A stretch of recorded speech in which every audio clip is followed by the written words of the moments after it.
ቫይረሱ እንደቀላል አይደለም ማገገም ነው የሚችሉት ለተወሰነ ጊዜ ከቻሉ ለመዳን ከቻሉ እንኳን ለረጅም ጊዜ ቫይረሱ ሰውነታቸው ውስጥ መቆየት ይችላል ስለዚህ ከነሱ ጋር ግንኙነት የሚያደርግ ሰው በበሽታው የመያዝ እድሉ አለ አደገኛ ነው እስካሁን በሽታው መድኃኒት አልተገኘለት እኛ ሀገር ግን አሁንም ተጨናንቀን ነው የምንሄደው አይን ላይ እጅግ በጣም የደፈረሰ ደም ይመጣል የህክምና ባለሙያዎች እንዲታሽገው ነው ህክምና የሚያደርጉት አገልግሎት የሚሰጡ ያኔ በኮቪድ ወቅት ጓንት እንኳን የለም ነበር የሴፍቲ ጓንት የለም ነበር ብዙ የሀገራችን ክፍሎች ላይ በጣም ቁጣ ነበር ባለሙያዎች ጋር አሁን የቀጣ ተጋላጮቹ የህክምና ባለሙያዎች የመጀመሪያዎቹ ከዛ ቤተሰብና ዙሪያ ያለው 6 ሰዎች ሞተዋል ቤተሰቦቹ አካባቢው ላይ ልየት አለ ተደርጓል በየቀኑ ጥናት መረጃ ይወጣል ምን ተደረገ ሀገር አቀፍ ዘመቻውስ ምንድነው ስለዚህ ወረርሽኙ እንዲስፋፋ አንፈልግ ዛሬ ነው መረጃውን ያያዩ ያለው ጤና ጥበቃ ሚኒስቴር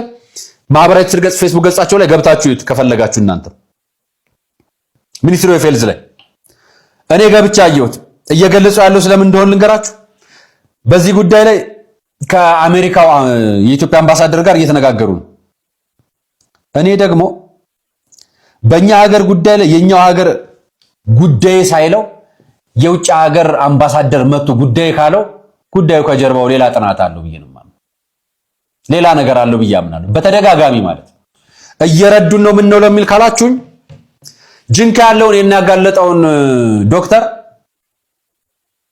ከስራው እንደወረደ ነው ካላፊነቱ እንደተነሳ ሰምተናል እስካሁን የጤና ጥበቃ ረምስላ ኃላፊው ስለተደረገው ሞር ያሉ ባልታው የገለጸው ነገር የለም መቼም አሉ ባልታው እስካሁን ምን መረጃ አልተገለጸ ይሄንን ያያየው ባለበት ሰዓት ህክምናው እንዲህ ታሽጎ ነው ህክምና የሚደረገው እንዲህ በህክምና ጣቢያ ውስጥ እና ጅንካ እየተደረገ ነው እሺ አሁን አርሲ የተባለው ሱሸት ነው አርሲ ገባ ማለት በተዘዋዋሪ መንገድ አዲስ አበባ ለመግባት ቅርብ ነው አዲስ አበባ ገባ ማለት መላው ኢትዮጵያ ለመግባት ቅርብ ነው በአውሮፕላንም በመኪናም በትራንስፖርትም የያዛቸው ሰዎች መተው ለመሄድ እኮ አንድ ቀን አይፈጅባቸው ከጅንካ ግማሽ እኮ ወደ ሐዋሳ ነው ወደ ወላይታ ሶዶ ሆስፒታል ሲሄዱ የሞተዋል ደርሰውም የሞተዋል እነሱን ያከማቸው እነሱን ያሸጓቸው ወደ ሆስፒታል ያስገባቸው ያስወጣቸው የህክምና ባለሙያዎች ቤተሰቦቻቸው ትራንስፖርት ላይ ወሰዱት የትራንስፖርቱ ቤተሰብ ሁሉ ሰው እኮ የንክኪው አካል ተዛመተ እኮ ባንድ እስካሁን ግን እየተገለጸ ያለው በቁጥር ስራ አሁን ነው የሚል ስሜት በዓለም አቀፍ ደረጃ እኮ ክትባት የሌለው በሽታ እና እንዲህ ነው የምትገልጹት ሞተና እናልቅ ብለናል አይደል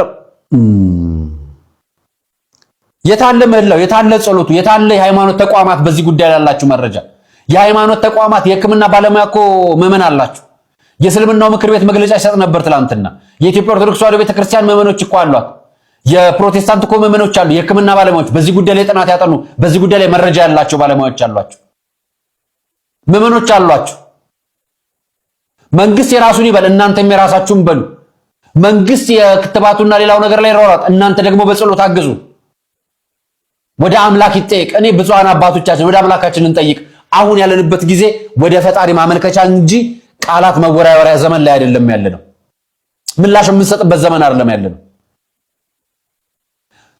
አመታዊ ንግስ በዓል ይከበራል አመታዊ ይሄ ጁማ ይከናወናል በየቀኑ በየ40 ቀኑ በየእሁዱ ደግሞ ሰንበት የሚሄዱ ክርስቲያኖች አሉ በየእሁዱ ቅዳሜና ደግሞ ቸርች የሚሄዱ ምዕመኖች አሏችሁ ሁላችሁ በጋራ ሰው የሚገናኝበት እጁ የሚጨባበጥበት እርጥበት የሚነካካበት በትንፋሽ የሚለካካበት አክታ የሚተፋበት በየትኛውም ነገር ይተላለፋል ልክ እንደ ኮቪዱ ማለት እና አሁን ይሄኛውን ዝም ነው የምንለው ትላንትና ይሄ ዜና ወጣ ይሄ ዜና የአንበሳ አውቶቡስ ምን አለ መሰላችሁ ለትራንስፖርት አገልግሎቴ ቆሞ የሚሄድ ሰው ስለሌለ በጣም ተቸግሬያለሁ ተቀምጦ የሚሄዱት ረጅም ሰዓት እየተቀመጡ ተቸግሬያለሁ አለ በዚህ በኩል ማርበርግ ያስጨንቀዋል ህዝቡ በዚህ በኩል የኑሮ ስቃይ ያለበት ከመሃል ፒያሳ ቱሊ ዲምቱ የሚሄድ ህዝብ ነው ያለው መሃል ከተማውን እኮ ሰው የለም ከጦር ኃይሎች አያት የሚሄድ ህዝብ ነው ያለው ቆመ ሂድ እያለው ነው ያንን ህዝብ እያስገደደ ማለት ነው በሚመች ሰዓት ካልቻለ አልቻለም እኮ ነው እንዴት አይነት ዜና ነው የምትሰሩት እንዴት አይነት ቅሬታ ነው ለሚዲያ የምታቀርቡት እናንተስ እና ደንብ አስከባሪ መደበላችሁ ፖሊስ ይቀመጥላችሁ የተሰለፈውን አስገብታችሁ በዱላ እየደበደባችሁ ልታስገቡት ፈልጋችሁ ምን ፈልጋችሁ ነው ይሄን ዜና ሚዲያ ጠርታችሁ ዘገባችሁ? ምን አይነት ቅሬታስ ነው ይቅሬታ? ሰው እኮ እንደ ዘንቢል አይደለም እኮ እንደ አትክልት እንኳን ተጫጭኖ እኮ ትራንስፖርቱን እኮ መጠቀም እንኳን አልቻለም። ይሁት በየትራንስፖርት ቦታ ሰልፍ ነው ያለው። ጧት ጠቅጥቃችሁ ጫናችሁትን እኮ ቀን ላይ ማስተካከል ትችላላችሁ። ህዝቡን ማገልገል ነው ወይንስ እናንተ ተርፋችሁን ነው የምታስቡት?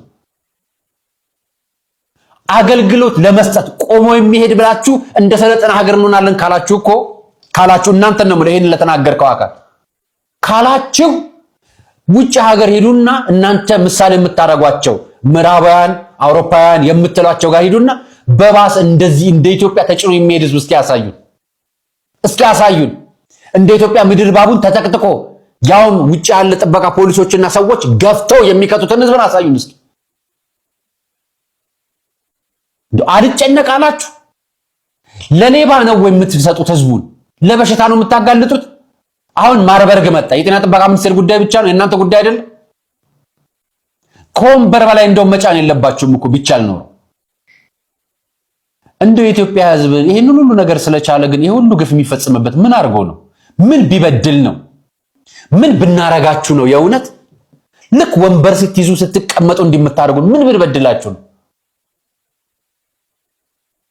የሃይማኖት አምባት በሉት የሆነች ቢሮ ኃላፊ በሉት ሁሉን ነገር ውስጥ ስንቀመጥ ምን ብንበድላችሁ ነው ቦታውን ከተቀመጣችሁ በኋላ ስለዛ ህዝብ ማትጨነቁ? ትላንት ስለነበራባችሁ የህዝባችሁ ወገናችሁ ማታስቡት ምን ቢነካችሁ ነው?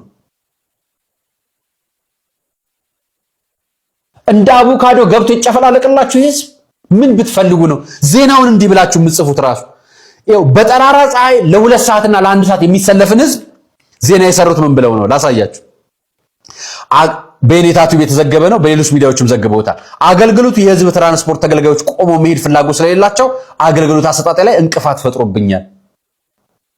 እንቅፋት ብቻ ነው የፈጠረባችሁ? እንደው ምን አይነት ስብስብ ነን ያለ ነው በእውነት። አሁን ይህን ስንናገር ፖለቲካ ልታደርጉት ትፈልጋላችሁ አይደል?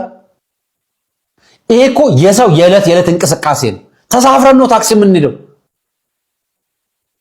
ተሳፍረን ተሰልፈን ነው እኛ ባስ የምንሰልፈው አይደል የምንገባው። ምን ብናረጋችሁ ነው እናንተ እንደው ስለ ህዝብ የሚሰማችሁ? እንደው መንግስት የጀመርከውን ያኔ ቪኤት ከለከላለሁ ምናምን ብለህ የነበርከውን ነገር እባክህ የመንግስት ኃላፊዎችን በሙሉ አውርድና በባሱ ሰድልን እስኪ ያሳየን። ይሄ በሰማያዊ ባስ እየወሰዳችሁ እነሱን በጉብኝት እየመሰላችሁ ይዝናኑ አይደለም። ለ1 ዓመት ወይ ለ2 ዓመት በባስ እየወሰዱ እየተመላለሱ ከህዝብ ጋር እየተጋፉ እንዲኖሩ አድርግልን እንደው ቢቻል። የሰው ህመም፣ የችግረኛ ቁስል፣ የታመመ ሰው ስቃይ የማይገባችሁ እንዴት ነው? የኢትዮጵያ ህዝብ እኮ ታሟል። የሚያክመው ሐኪም አጥቶን፣ ችግሩን የሚረዳለት ኃላፊ አጥቶን፣ ስቃዩን የሚገባው የሃይማኖት አባት አጥቶን፣ የገባው ደግሞ ካለ እንዲጸልይለት ነው የሚያደርገው። ኑ እንጸልይ ነው የሚለው። መፈክር መወድስ አይደለም የሚያቀርበው። ኑ እንጸልይ፣ ኑ ለአምላካችን ማመልከቻ እናስገባ ነው የሚለው። የገባው የሃይማኖት አባት ካለ የታለ የገባው ያለ? የታለ የሚሰማን ያለ? እኛ እንደው ለበሽታ የተጋለጠን ለወቀሳ የተጋለጠን ስንናገር አባቶችን ተናገራችሁ ስንናገር የምንናገረው እኮ ሊስተካከልና ሊታረም የሚችለውን ነገር እንጂ ሊታረም የማይችለው ማለት እናንተ ምን አስነገረን? አምላክ አለ እኮ ቅርባችን፣ ቅዱሳኑ አሉ፣ ጻድቃን ሰማዕታቱ። እኛ በየገላችን እናገራለን። እንደ ህዝብ እንደ ሀገር ግን አንድ እንድታረጉ ነው የምፈልገው። አዲስ አበባ ደግሞ ህዝብ በጣም ጥግግት ያለበት ህዝብ ነው ያለ።